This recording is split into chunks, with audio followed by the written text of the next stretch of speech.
We're going to talk about state of sales development. Before we dig into that, quick thank you to our sponsor, Orem. So we got a couple of the folks from Orem on the call today, but Orem's an awesome tool if your team is not yet using something like Orem, where you don't have to click and dial through the phone manually, or through, hopefully you're not doing any kind of paper printed spreadsheets or anything like that. Definitely check out Orem. They got another feature I really like too, called the virtual sales floor, where you can simulate like a virtual call floor. That's pretty cool too. But to introduce our two guests today, we have Ali, who is a sales manager at Orem. And Ali, you spent, I want to say, you have pretty extensive experience actually, both as an SDR and SDR leader, if I did my research correctly.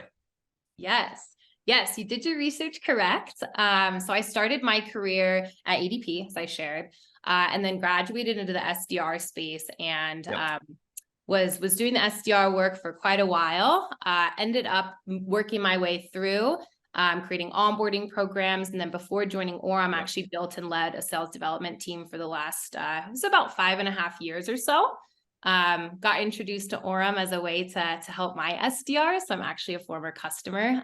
Seeing some customers in the chat here too. Hello, everyone. But that's my journey. I love the SDR world. And since then have been moved into the AE position, and then now a sales manager. So yes, that's my background. Love it. Love it. And we have Daisy here, Director of Sales at Orem. Welcome, Daisy. You also have some extensive experience, and it took a similar kind of route, SDR manager into account executive, and now sales leader. You want to tell us a little bit more about your background briefly? Yes, I feel like Ali and I are the same person. I also started actually in Girl Scout as well when I was a kid. And then first job out of college was also in the HR space. I started off as an SDR. From there, I went up to become a team lead, SDR manager, and eventually an account executive. And then since then, my VP of sales at Orem was actually my manager at my old company. And he showed me what Orem was and how you can actually do your job a lot faster. I was sold on the product, and that's how I joined Orem, started off as an account executive and moved towards director of sales to help lead folks here at Orem. Love it. Love it. And if you're seeing our stuff for the first time, my name's Jason. I run a company called Outbound Squad.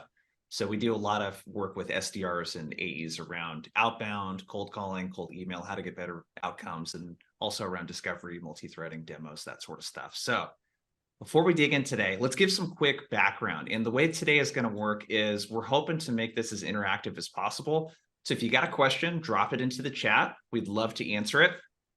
We're going to really unpack a report that Orem recently put together with the help of Qualtrics, where they blind surveyed 1,000 sales professionals across a bunch of different industries, really just to learn a little bit more about how they're approaching sales development, how they're performing, and what the future of the role looks like. So we're going to dig into these 4 kind of high-level topics today. We're going to talk about quota attainment.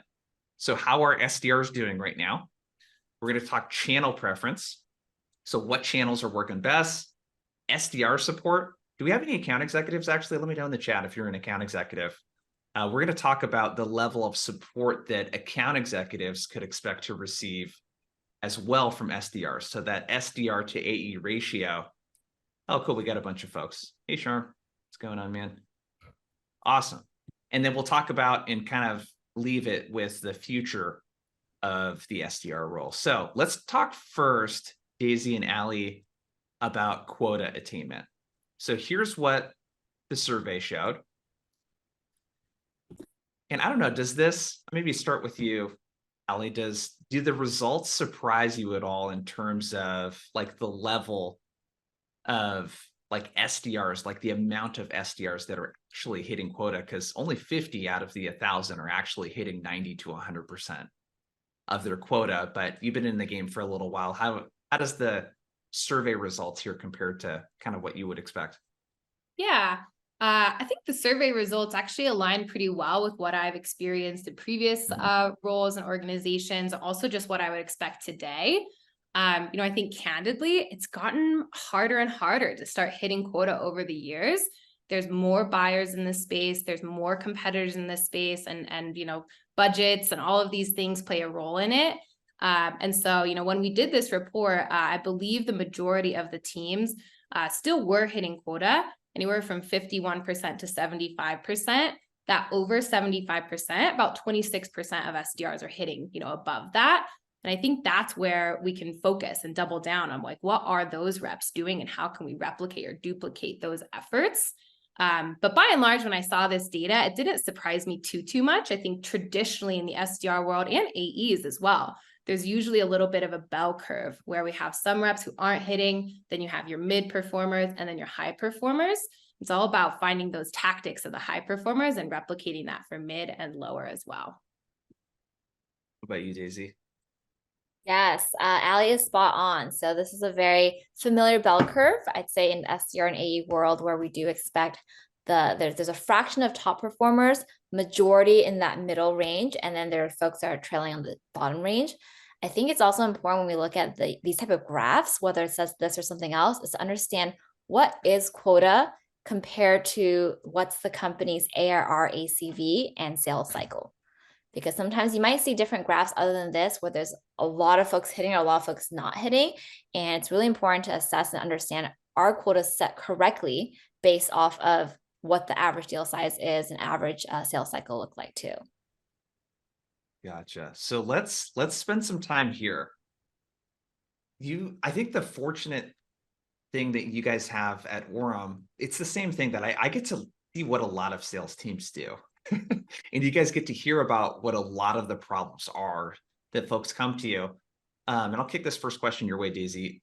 What are some of the things, when you look at your last 5-10 years of experience, what are some of the things that you've seen recently with like teams that are like have really good distribution curves of like a high percentage of those hitting quota? Yes. So over the years, I think the folks that I've heard and seen hits quota the most consistently and have that higher range are folks that are really aware of the data of the business. A lot of times, especially in the SDR world, sometimes quotas are set like arbitrarily, or they're set based off of past performance or years before. But the best organization I see, they're setting quotas and reassessing year after year based on the current environment, the current data set, the current talent pool, if you will, because every year the talent pool will change, whether it's a company pool or a candidate pool, depending on what the economy looks like. And that's going to take an effect into what that looks like. And I think really important in the SDR world, a lot of it has to do with career progression and having SDRs feel motivated. Because once you have a top SDR, if that SDR isn't performing, a lot of times it has to do with motivation and believing they still have a spot at the company. So the more you know about the company and the more you know about the data, the environment, you set quotas the proper way, those are the companies I see typically succeeding with more reps on the top of the curve there. Yeah. So Allie, go ahead. Yeah, I just to double tap on that, I think another thing that I see organizations who consistently are hitting quota, most of their reps are hitting like above that 25% who are in that 75 plus percentile. Another thing that I see them doing is they really know their numbers inside and out. So how quotas are set, as Daisy mentioned, is really, really important, and making sure that they're realistic, but also stretch goals. And then math of sales. One of the things that we do at Orem, and actually that I've done in previous orgs, is not only doing those conversations with leadership, but also doing it with the reps. So to give you an example, let's say my quota, I'm an outbound rep, my quota is 10 meetings booked, right? What are all of the pieces that go into those 10 meetings? What channels am I leveraging and what's my conversion been historically? And then mapping out really specific KPIs. I think sometimes we throw out like dial KPIs or email KPIs just to have KPIs. But if we can back into those numbers and give reps that granularity too, that also is super empowering, because then I know what I need to do every day to accomplish my goals. And then it becomes fun because it's the skill-based portion of, hey, can I get tips on this talk track? Or hey, versus the metric management. So yeah. So I think we're starting to get into something pretty meaty here. So I bet a lot of the people on this webinar, especially if you're an SDR or have been an SDR before, I see this a lot with AEs too. They are given these arbitrary activity metrics. you need to do 50 dials a day, or you need to send 200 emails a week, or 15 personalized emails a day. That's something I've seen a lot of right now. And you're totally right. None of it backs into actual sales math. So I think pro tip for everyone here, if you don't have it, and there's spreadsheets, I should probably pull up, I have a version that I can give away too. Like literally what you're talking about is, what's the number that I need to hit, the number of meetings that I need to hit, and then what's the conversion rate of all of my channels? So what percentage of my emails turn into a booked meeting? What percentage of my connected calls turn into a booked meeting? And then working backwards from that as well around, what's my connect rate? You know, how many calls do I need to make in order to connect with the number of people that I need to set the meeting? And if you really get super granular with the data, you can start to even see, do I get my meetings more from the phone, email, or social? And then each rep that way has a unique way to hit their number. And this sounds pretty simple, and I think it is. It's kind of a bit of effort to put that together, though. And I find that most sales orgs do not provide a way for someone to calculate their sales math down to, what is the individual activity I need to do across the channels? What does that look like on a daily basis? I think it's a great pro tip. The other thing that I wrote down, and someone asked a question about this, I'll just kind of open this up to the two of you. Rahul asked, would be curious to hear across your experiences how the process of setting and tuning quota has evolved. How do top orgs do this? Is there any kind of commentary that either of you two can provide on how have you seen the orgs that you've worked at with come up with quota, and how's that maybe evolved over the last 5-10 years? Yeah, I can kick off. I think a lot of times it has to be a collaboration.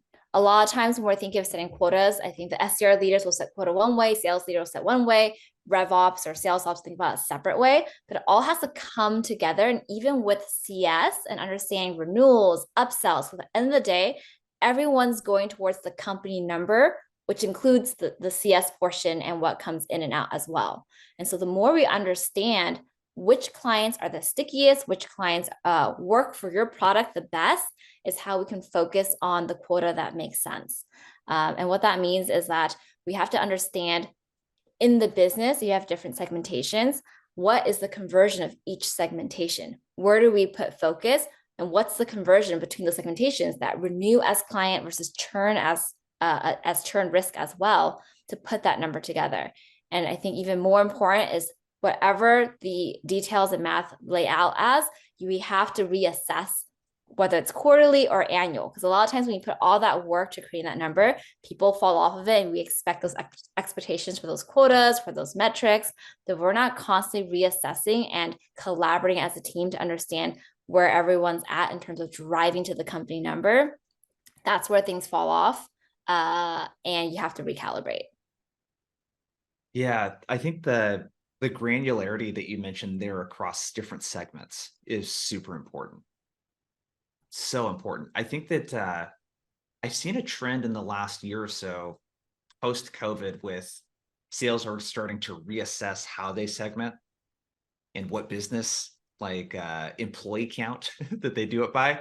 And then to come up with quota off of something that you're completely guessing by is like really hard. So the collaboration thing, I think, is super key. I just dropped into the chat, everyone. If you want a copy of that sales calculator, I dropped it into the chat. You can make a copy of it. It's really going to be really good for the calculating the outbound effort that you need.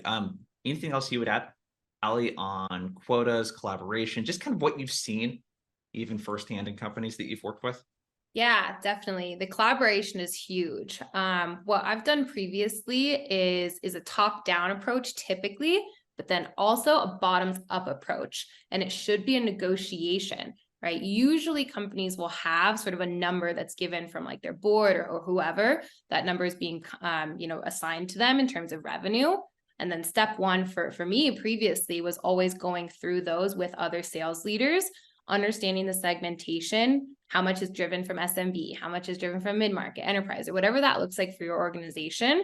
And then also going bottoms up too. Like, what do your SDRs actually have capacity for? Are they maxed out on capacity, or are there solutions, that they can use to increase the overall production and capacity?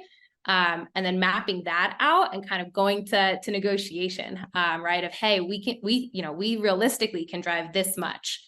If we need to drive this much, like these are ways that we think we can get there, like help us help you kind of thing. And then vice versa with the sales leaders, right? Of going through and maybe the gap is closed by AEs prospecting, or maybe the gap is closed with hiring, maybe the gap is closed with technologies. And it's just that negotiation, kind of mirroring the two, bottoms up and top down. I'm glad you brought this up, because the story that I oftentimes hear is our number doubled for next year and my team needs to double their output, and they don't get to double the headcount. They don't get the budget to double the headcount though.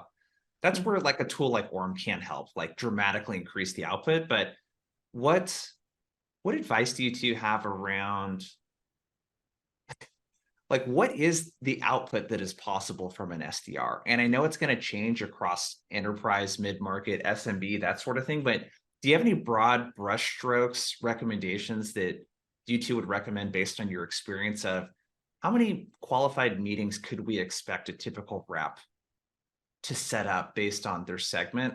I get asked this question a lot, and the data it's very conflicting, and I have some ranges that I provide, but I'm curious what you two think. Yeah, I think generally speaking, we're taking segmentation and overall ARR outside of it. I would say around 10 to 20 qualified meetings per month is a average that could make sense for most companies. And personally, through all my years of working in software sales and working with SDRs, AEs, and folks alike, I'm personally of the mentality of whatever your top rep is doing can and should be done. And it's our jobs as leadership to find how we can replicate that in different ways. You can never replicate the same rep. If one rep is blowing out their quota, who's to say we can't have that for more reps? And to really dive deep, because that person is setting the tone of what is possible, which means it is possible. Yeah. So that 10 to 20 outbound meetings per month, I'm assuming, correct me if I'm wrong, 10 would probably be more for enterprise type of outreach. That 20 is going to be more SMB stuff that's very fast. Correct. 20 is more SMB. And if we're going to jump into like big enterprise where the companies are 5,000, 10,000, 20,000 plus employees, I'd say it's even less than that. But we're talking about, I'd say in the market of anywhere from 0 employees up to 1,000 employees, 10 to 20 is what I usually see as pretty reasonable. Yeah, yeah. Definitely. I agree with that. I think, especially in those like strategic or major enterprise companies, I've seen quotas typically be anywhere from like 4 to 6 outbound meetings.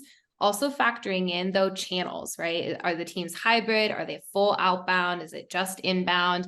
For just inbound teams, quotas are typically going to be higher. For just inbound and SMB, probably even higher. So it just depends on the segmentation and what channels are being leveraged, to kind of gut check and map those quotas as well. Love it. Okay. And some people are dropping in how many meetings their team books per month there into the chat. So keep it coming, everyone. Let's stay on this topic, but slight detour. And let's focus on that stat on the left. 57% say tenure of their SDRs is 6 to 18 months. And I sort of shared with you two prior to launching the webinar today that I've seen organizations too with reps that like SDRs that have hit quota 6-9 months in a row or whatever is required of them to become an account executive. And there's just no openings for account executives right now because they're not hiring or whatever it might be. And I'm seeing a trend of SDRs are sitting in the SDR position a lot longer than what we told them they would likely be sitting in that position for before becoming account executives.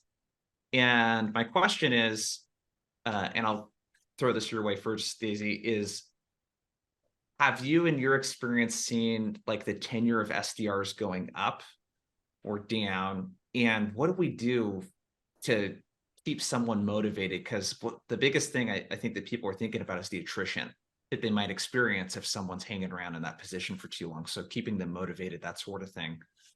What are your thoughts? Yeah, I'd say historically in today's world, typically I see anywhere from 1 to 2 years as the tenure before they are transitioning to a new role.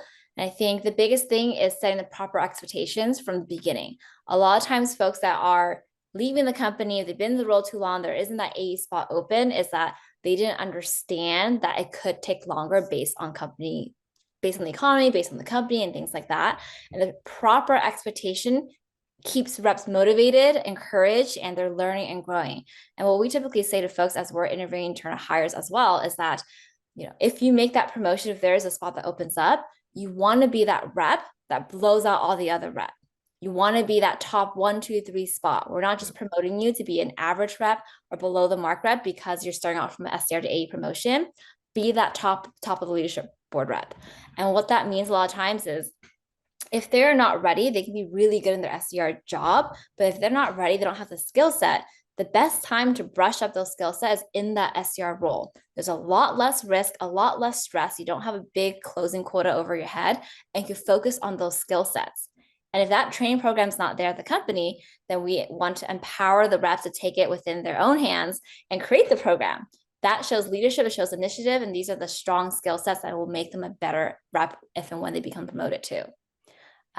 So long story short, I say setting the proper expectation with the reps during the interview process and from the very beginning. So there is no assumption that there's promotion paths, even if you do really, really well, but also set up that rep for success so that they are learning the skill set, they're taking initiative, and they're driving the conversations. So if and when that promotion happens, they're going to be top of the leadership board type of reps too. Yeah. Super interesting. And I'm just looking at the chat here too. It sounds like there's a couple things that, Martin says the SDR role became very entry level, and it is sort of looked at and treated as an entry level role when you think about it in tech. That's the observation that I have. And I think looking at it as a great stepping stone into full cycle sales, or this is a career position for a lot of people too. I've met a lot of really great enterprise and strat SDRs. They just love prospecting. For whatever reason, they get paid very well and they're very, very good at it. So it's very interesting.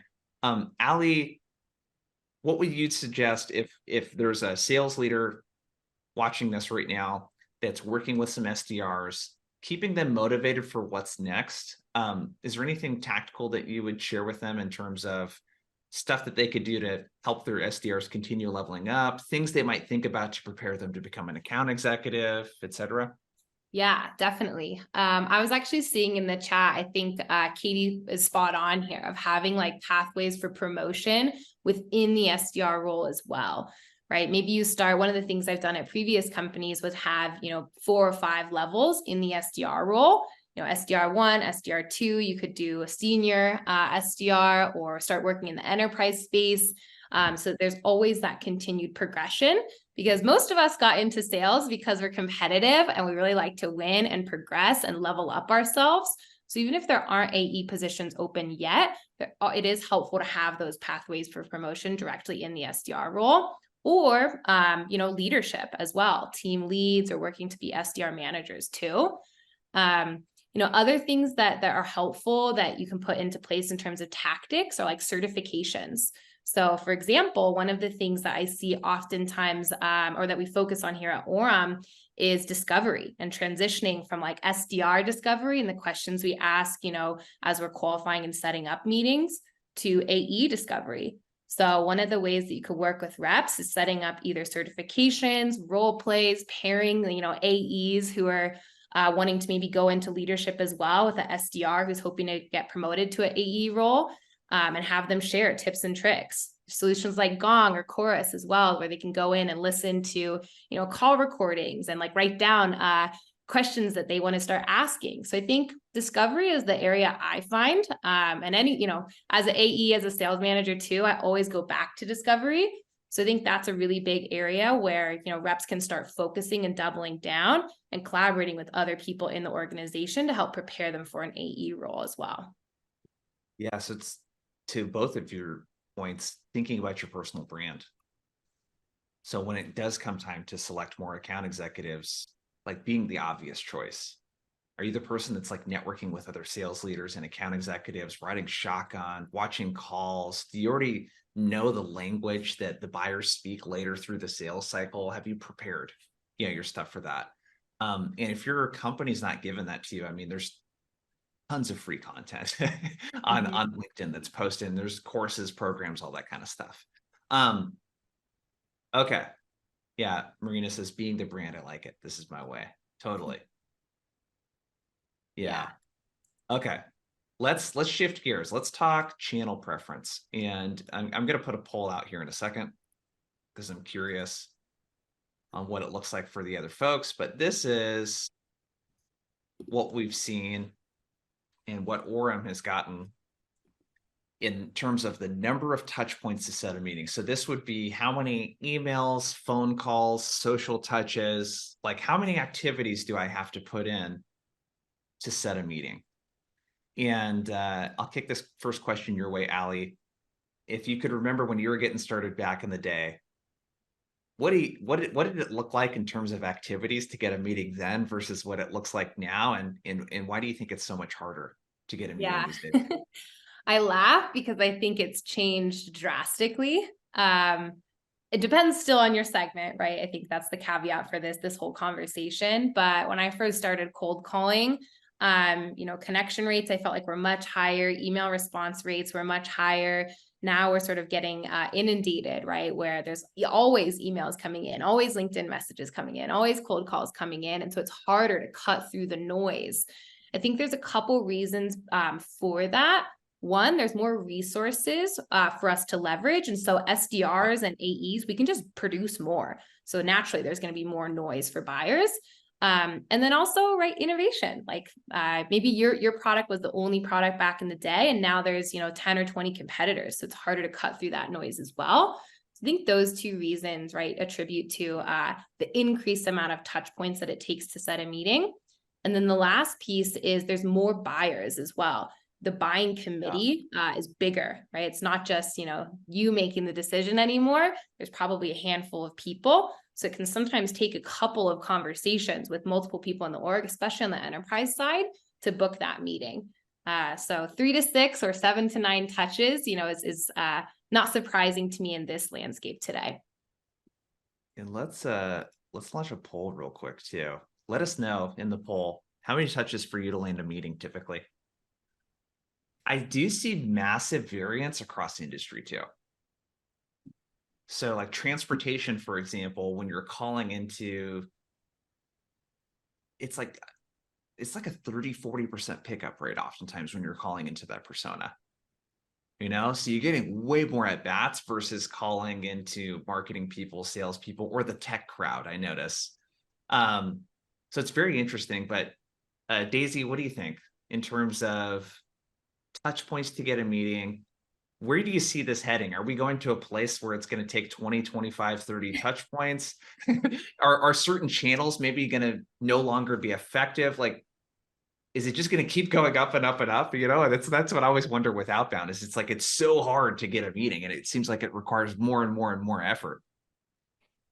Yes, I think it's definitely gone up a lot since, years in the past. I do not and hope not forecast a world where it's just go up and up and up, because I think now that we're starting to understand that there's a bigger pool of buyers, it's more objections to go through. Because I think in the past, a lot of times budget was there, timing was there, you're able to make a decision. Nowadays, even if you like what someone has emailed you, you have a higher propensity to ignore that email because, oh man, I have to go to finance and ask for budget. I have to convince my 2 other colleagues who are tough to convince. Is that worth my effort and energy? So I think that makes it harder and harder. And that's why there's so many more touch points, because you really need to build a coach or a champion, someone who's willing to do that extra work to entertain the idea of your product.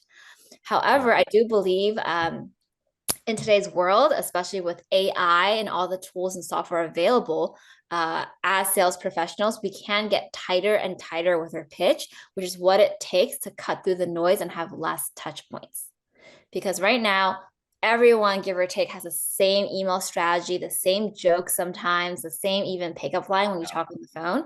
And for you to cut through that noise, you have to be a little more thoughtful and do a little more research. But if you do those right things, I do wholeheartedly believe that you can have less touch points, but each interaction has to be meaningful. It can't just be one of many templated emails or the same cold calling pitch you say to every person. You have to change that up and stand above the rest. And that's how we can lower the touch points over time too. Yeah, I mean, we're kind of in a world right now where people expect things to be personalized. When you sign up to get text or email alerts at your favorite e-commerce store or clothing store, you expect to be communicated in a way that meets you where you're at. So when you're first signing up, you kind of expect to get that coupon. When you add something to your cart and you don't buy it, you expect to get a message about, hey, we noticed that you added these shoes to your cart and you didn't buy it. Are you still interested? Here's a coupon. Like, you expect that level of personalization. And when you think about it, if they're able to automate that level of experience, yet you send emails that don't have that look and feel to it, it looks so bad to the buyer. And people just getting inundated with that stuff. So yeah, I think that the world that we're in right now with outbound, I 100% agree, is if you just aren't doing the basic fundamental things of like researching someone and showing that you did your research and putting that into the email, for example, or doing that bit of research prior to picking up the phone and calling someone, that's just table stakes now. It just doesn't work anymore unless you're doing those kind of things. I got the poll results. It looks like most of the group here is in that 3 to 15 touch point range. I think that people focus on this way too much. And I think there's a minimum amount of effort that you have to put in, but 15 touches, like, that's the sequencing principle that I teach. It's 3 weeks, 5 touches per week. It's 2 phone calls and 2 emails, and then like a social touch. It's really not that much. It's the consistency and the adherence to it that is really, really big. Okay, let's keep going, because I want to, let me stop sharing the poll. Okay. And by the way, if you guys have questions, which I see a lot of them in the chat, which is great, if you could put them into the Q&A section of Zoom, it'll help me kind of filter them out to make sure that we don't gloss over any of your questions. So let's look at channel preference. Okay. So what you're looking at in the graph here, you see the channels on the bottom: emails, calls, social, and then we got texting, which I'll have to ask you too about texting. I haven't really done much of that with cold outbound. But what you're looking at, so email, what you see in gray there, those are the percentage of people, the amount of people, excuse me, that where this is like their first choice. This is the most effective thing for them, right? And then you have second and third choice. So what's really interesting is that, I don't know, the thing that popped out to me here is, and I'm so bullish on the phones, and we're going to have some really cool stats that we share on phones, but like, the phone just doesn't get much love. It just really doesn't get a lot of love. Why do you think that is, Allie? I mean, you've been doing this for a while, been in the seat yourself. What is it about the phone? I feel like there's this belief that it doesn't work. There's the low pickup rates. So I get that it's very high effort for the return, but what is it that you think about with the phones? Yeah, I think there's a couple things that go into it. One is yes, the effort, right? Especially if you're manually calling. We're spoiled at Orem, but when I first started right at ADP and I was making those dials all manually, it took all day, right? And so if you have a low connection rate, one, right, you're going to feel a little bit burnt out after sitting, in a conference room all day punching in phone numbers. 2, your morale might take a little bit of a hit if you're not having those conversations. And 3, you're motivated to book meetings. So if you're not getting into those conversations and connections, then most likely you're not booking meetings and you're not seeing the fruit of your efforts here. So I think that especially in the, manual dialing space, it can be very, it's hard. It's really, really hard to go through and motivate yourself for those reasons I shared. So I think that's one aspect. I think the other aspect is just around sometimes just like call reluctance or call anxiety. It's just like if you don't, if you're like riding a bike, right? If you've never rode a bike or you've never ridden it downhill, you're probably going to be pretty nervous to go and do that. And same thing with cold calling. If you haven't had conversations, if you don't have an opportunity to practice your pitch. I remember when I first started cold calling, I would actually drive around with my boss at the time. And as we were going and knocking doors, he would role play with me. And that just helped me get that confidence. Even if I wasn't having conversations, we would do a role play and he'd be really hard on me of like, do it again, do it again. And at the time, it really helped me develop that skill. So I think that's the second aspect, is making sure that you're putting yourself out there. And especially SDRs who want to promote or you want to be in the AE role, that cold calling practice will help you, because your whole role as AE is having those conversations with customers or prospects. So I think those are the two reasons why sometimes the phone is neglected. Is one, it's difficult to muster and to get into those conversations, especially with the manual processes a lot of teams use today. And then two, if you don't have that practice, you're probably going to be pretty nervous or, kind of flounder on the conversation and then end up not booking a meeting, which takes a hit on us. You remember that it was like a stat or a study they did where they said the thing that scares people more than dying is public speaking or whatever it was. Like, they should have asked them about cold calling, because that's got to be at the very top of the list. Yeah. Especially doing it in person. But there's a total fear factor around it that I see in very experienced salespeople too. So I think the great advice there: practice, like get it down. I think cold calling, unless you have a tool like Orem that gets a lot of conversations going for you, it's kind of becoming this game where, if you're not really, really good at this, it's almost not even worth your time to do. Like, if you're not going to do a really great call and have a really good conversion rate into booked meetings, it's a task that it's a lot of effort and the yield is extremely low if you're not able to do that. Daisy, what are your thoughts on phone? And you've coached and led a lot of reps and leaders with this too, but any tips in this area on the phones? Yeah, I think you're spot on there, Jason. It's, if you're not good at it or not willing to get good and go through the grit of objection after objection, then it's just an inflated number to please your manager to say, I made 50 calls, I made 100 calls, because people just look at those stats. But if you are able to become good or willing to go through those objections and rejections, that will propel you to be a better salesperson. And I think especially in the SDR world, why phones are more important than ever is because if you are interested in that AE promotion route, AE sell through talking, through demoing, through storytelling. And to sharpen those skill set and be able to navigate those conversations, those rejections, different personalities, that's going to make you an even better AE. So quota aside, the phone is an important channel for any rep to up level their career progression. Because if I'm looking at an SDR who blew 300% of his or her quota all through email versus a rep who hit 110% all through phones, I'm likely going to be more impressed with the rep through phone versus email in terms of what I see from an AE perspective too. And things just happen so much faster on the phone, and I think that there's some other games that you can play too with the phone. I call it following the engagement. Use email as a way to find people that will raise their hand and interact with the stuff that you send them, and focus a lot of your calling effort onto those people raising their hand. So there's ways to kind of cherry pick some of those things. There's another really good, there's just lots of good stuff people are dropping into the chat. Yeah, Katie says it's peer pressure. Best way to get better at cold calling is to do it in groups, learn from each other, listen back.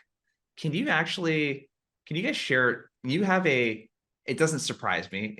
I would expect it from you guys, but there's a culture where you guys have like standing open virtual sales floors and account executives join these sales floors to make calls. Can you guys tell us a little bit more about, like, how do you set that up at Orem? What does that part look like? Yeah, I can jump in on this one. So yeah, I'm seeing some stuff in the chat here too, but Orem, it actually has a virtual sales floor where we'll sort of replicate that office feel. When I first learned to cold call, again, I was sitting in that conference room. I heard all of my peers But it got a little noisy too. And so in Orem, we actually have virtual rooms. I think of them as phone booths. So we'll all jump into a room, AEs, SDRs, and we'll do a blitz. And let's say Daisy gets connected. She's pulled into her own little phone booth where she can have that conversation. I can either tap in and listen to her, or I can keep calling and get a conversation too. Jason, you can keep calling and get a conversation, or listen, bounce between Daisy and I. So it's really helpful for new hires as well. For example, we just brought on a new AE to our team at Orem, and her first week, we just had her join one of our blitzes and just had her bounce around. Because we're getting into more conversations through the nature of Orem's AI, she was able to listen in an hour call block to, 10, 20 conversations, in her first week, which is just helping her hear that pitch practice and also understand, her style and her rhythm as she hears how different reps approach objections and how they open their calls too. And so it's the very next best thing to being in person and doing it. It's pretty badass. It's good for accountability. And I don't know, your guys' experience, what percentage roughly of your reps sort of need that accountability? The same that, like, I go to Orange Theory. I'm one of those people, I'm not going to work out unless I go to an Orange Theory class. I just have not been very disciplined about going to the gym by myself. I have to go to a group workout class. Like, what percentage of your teams typically do you think, if you were guessing, for like, hey, this really helps them, because they probably wouldn't do this activity as well or as often unless it were in this setting? 100%. I think that especially in this rural environment, people were making calls before that, but now we've seen so much engagement. And yes, we have call blitzes and sales floor jam sessions where managers mandate it or create it. But because it's so much more fun, so much more collaborative, we actually see a lot of reps creating these blitzes on their own. They want to cold call more. They want to have fun because now it's a more fun way to engage. Cool. And I think what's really cool is that it's breeding its own calling culture where it's no longer, or it's less likely managers saying, hey, make your calls. What are the calls? They are purposely creating these rooms and saying, hey, who wants to jam? A lot of times in my Slack, I see reps saying, hey, on the sales floor, who wants to jam? Hey, anyone want to make calls right now? And it's so beautiful from a management perspective because you're no longer being the person hammering down, make your calls. And now it's more of a fun, collaborative learning environment where people want to do that and bond with one another in this remote environment. Yeah, love it. Okay, I want to launch another poll. Let us know, how do you dial? So are you manually, so dialing through your cell phone, punching in manually? Do you have a point and click type of system? Is there a power dialer? A parallel dialer, so there's multiple lines going out at once dialing for you? Human assisted, so other people that are dialing that kind of live connect you into calls, or are you using something else? Let me know in the poll. This would be kind of an interesting one. I don't think the results are going to surprise us on this one. I'll give you guys a couple more seconds. How are you dialing? Manually, point and click? Do you got a power dialer, parallel dialer, human assisted, or are you doing something else?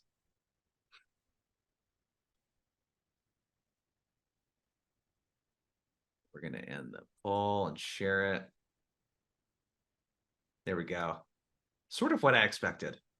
About 78%, 3/4 plus is doing it the old-fashioned way. And we were sharing earlier, we kind of grew up in sales environments where you were dialing manually on a phone from a piece of paper. You didn't even have point and click. So that in and of itself is a big upgrade. So this would be kind of the last little part that we spend on the phones here. This is what it looked like when you guys polled a bunch of sales development teams, what kind of systems they were using. So a little over half, it looks like almost 60% are doing some sort of manual style dialing. Very few on parallel dialing. I'm actually surprised there's not more. But that is the game right now on the phones, is getting parallel dialers into your team so that they can like literally 5-10x the outbound call volume. It's like, that's everything right now with the phones. Cool. Let's keep moving. So we got, what, about 14 minutes left. Let's talk about SDR support. And where I want to go with this one is like the ratio of AEs to SDRs. And let's just get from you two, some predictions. I have some data to share on this, and then we're going to poll the audience again. I'll start with you, Daisy, on this one. Where do you see the level of SDR support shifting? So when you look ahead, maybe a year or two, or even kind of comment on the last year, because this year has been a big year of layoffs for a lot of tech companies. Yeah. But do you see the amount of SDRs growing in relation to AEs or shrinking? So in other words, the amount of SDR, the amount of AEs that a single SDR supports. Do you see that going up or down, and why? To be honest, I see it going either way, dependent on how your company is doing towards your number. If you're hitting and exceeding, typically that's where budgets open. Finance teams are more than happy to hire as much as you need to get the job done. And if people aren't hitting their numbers and you're behind your quarterly numbers, I see finance team taking away budget and saying, look, these folks aren't producing revenue directly. We're not seeing the revenue come through. We can't have as many folks. So I see both worlds depending on what quota achievement looks like for the company. And I also see a world where even with the quota achievement, companies are doing well, that as if we do increase SDR support, it's going towards the larger and larger segment. The segments that are harder to break into, the segments that will yield more ARR for the company. And those are the trends I'm seeing at my end here. Interesting. So is there a financial justification? So it's almost like treated as an expense. Mm-hmm. And I wonder a lot of times too, because especially with enterprise, the path to ROI just takes so much longer for an SDR, you know, because you have like their ramp time plus the time it takes to get a meeting plus sales cycle length. And it's just like a really long journey to know if it's working or not. But what's your take, Allie? Yeah, I think enterprise is the toughest nut to crack. But once you do, right, that's where you're going to land your biggest customers. I think to Daisy's point, right, it is all connected back to the numbers and math of sales, and also customer acquisition cost. So one of the things that we shared in the State of Sales Development report we put out was that 54% of respondents actually noted that the customer acquisition cost has gone up. So it just takes more effort and more money to acquire a customer. And so that's where I see a world where, especially putting your SDRs and putting more resources on those bigger companies can help as well. And then I think on the enterprise side, yeah, it just takes more touch points and there's usually more people involved. So that's where you can start to get really strategic at scale of going deeper into accounts, like above and below the power line. Understanding, right, who's all involved and kind of starting to do some account mapping, which takes time, and then leveraging all of the channels at your disclosure, email, LinkedIn, calls, all like video to break through the noise, and using the nuggets that you found from, you know, person one in the account and referencing those with person two to help book more meetings there. But I see particularly in the enterprise space, more of that one-to-one AE to SDR alignment, so that they can really focus and hone in and double down on how we're going to break into these big accounts. I think one of the things you sort of alluded to there that I know, because I did a webinar with Terry over at Orem, and you guys are really big on, hey, are there fields in Salesforce where someone could put a note in on the account and everyone can get the same use out of that note? Are we pulling in all of that stuff in a really easy to reference place? And where I'm kind of going with that is the efficiency. A lot of times when an AE and SDR work together, it's not a 1 + 1 = like even 2 situation. It's like a 1 + 1 = 1. Like it becomes more inefficient, the process, when they work together, plus versus being like a 1 + 1 = 3 or 4. So I have some predictions on this. I think that I pulled a couple, I did some polls and I also looked at some data. I think that we're going to see less SDR support. I think the AEs are going to have to get much better at self-sourcing, is my prediction. But I pulled, and this is from a LinkedIn post I put up recently. I looked at Apollo and I used it to look at 374 SaaS sales orgs, and it's very similar to what it's sort of like the opposite of what YouTube recommended, which is so bananas to me. Like if you look at 5,000 plus sales orgs, the SDR support's like 1 SDR to 5 AEs. It should be 1-to-1 for enterprise. You know what I mean? Like it should be closer to 1-to-1, and the SDR support is better for smaller companies. It's kind of interesting, but it was 1 SDR for every 3.4 AEs. And if we look at the hiring that's happening, at least on LinkedIn right now, is SaaS orgs are hiring 2.8 AEs for every 1 SDR. So that like 1 SDR to 2 or 3 AEs seems to be pretty consistent for the most part. I think it's going to continue moving up personally. But I'd love to hear from the audience. Let's put a poll up. Getting lots of data on this webinar. Let us know, what's the SDR to AE ratio at your org? Is it 1 SDR or more for every 1 AE? Or is it looking more like an SDR supports 2, 3, or 4 account executives? Yeah, let me know in the poll.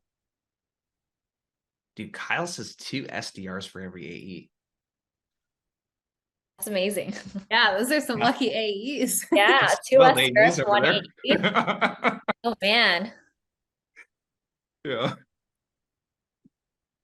Okay, I still see a bunch of more votes coming in. We'll give it just a couple more seconds. Keep voting in the poll. Let us know. What's the SDR to AE ratio at your org? Okay, we're going to end it and drum roll. That's what we got. It's still high. Like 1-to-1 support is so much higher than I thought it would be.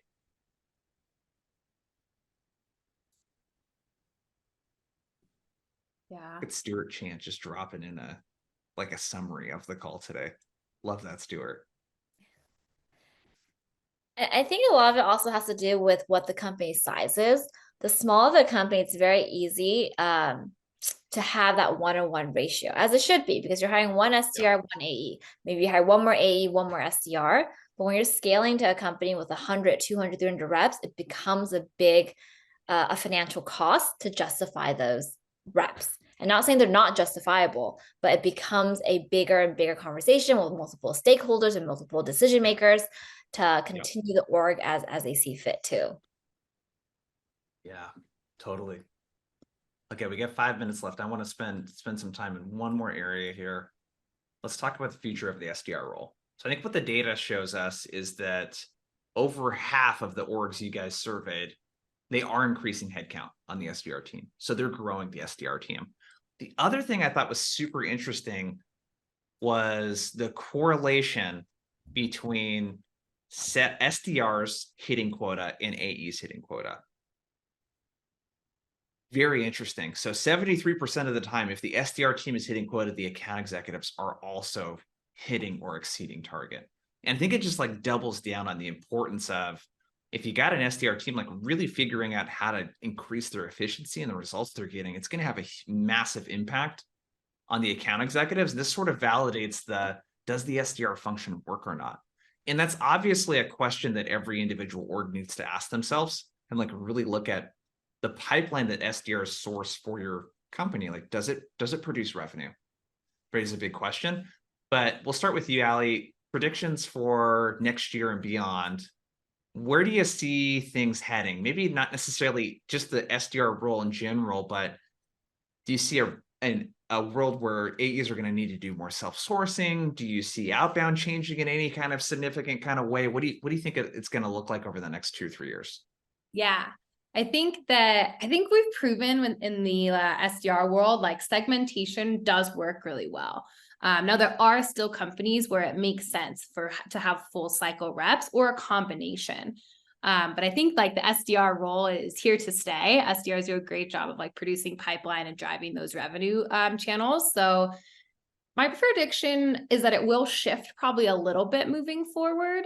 One of the things you mentioned, Jason, and I'm in alignment with this, is I believe that AEs will be responsible for sourcing more pipeline. I think that's one prediction.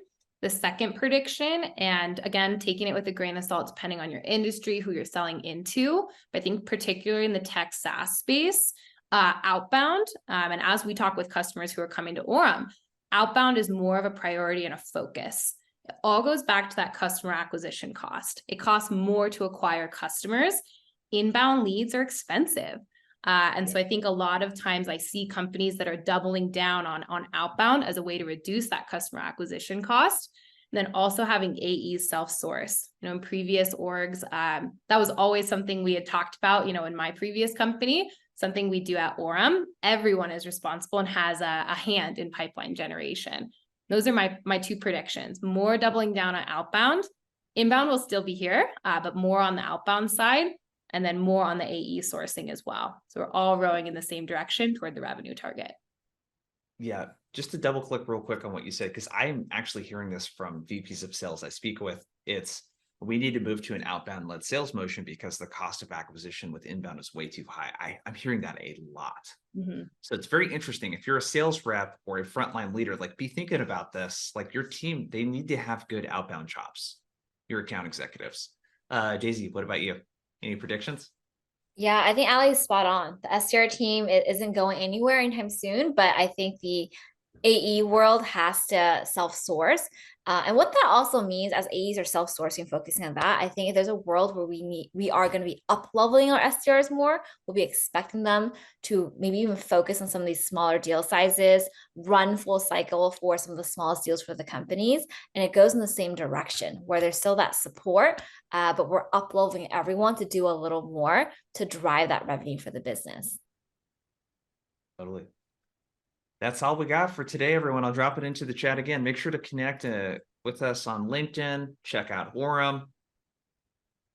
Let's see if we can blow up Ali and Daisy's LinkedIn profiles. You guys go connect with them on LinkedIn. And Daisy, Ali, it was awesome having you guys here. Thank you for spending time with us, and for everyone else.